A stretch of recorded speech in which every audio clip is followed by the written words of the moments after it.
Hi Keaton, sorry to hear about the problem with your Hotpoint TVM570 tumble dryer. These are quite a good tumble dryer, so well worth keeping going.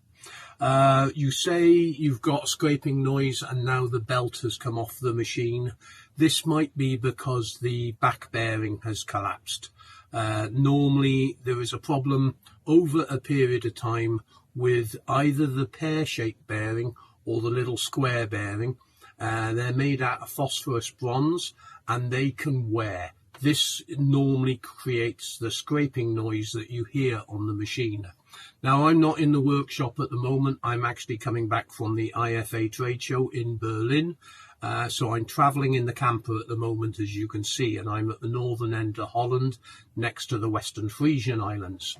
So I'm spending today, because it's bad weather and I'm stuck in the camper, to catch up on all the emails and answer the customers' questions. Anyway, with regards your machine, I've actually put a web page up for you this morning, specifically on your fault. You will find that there is a video there to show you how to change the shaft on the back of the drum and also the bearing as well.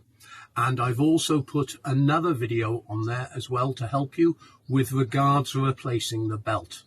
Now, if you look at the exploded diagrams of the machine that I've uploaded for you, you will see that the shaft kit that you need is 413 in the exploded diagram, and the belt is 421. I've put a link on the web page for you so you can get the spare parts. It's not a difficult job, but one thing that I would really pay attention to when doing the machine: inspect the front pads at the front of the machine for wear. These are, if I can find this in the exploded diagram, just bear with me a second.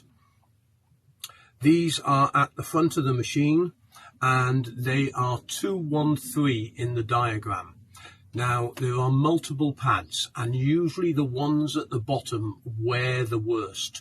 So you can either, a little hack for you here, is take the ones off the side, replace them with the ones at the bottom, and then put the ones at the side, at the bottom on the side, if they're not badly worn. If they're exceedingly bad, you're going to have to replace them, of course. Make sure you take the opportunity while doing this job to really hoover out the whole machine. Get rid of all the dust that builds up in the machine, as this hinders the actual energy efficiency of the machine. You want to also inspect the two seals, one at the front and one at the back, to make sure that they're in good condition as well.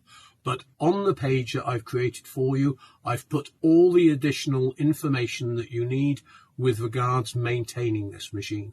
I hope it helps you. Thanks very much for contacting us. I'm sorry I wasn't able to give you a one-to-one call guiding you through this, but as I said, I'm away at the moment on a bit of a busman's holiday, and I'll be back in the UK in about a week's time.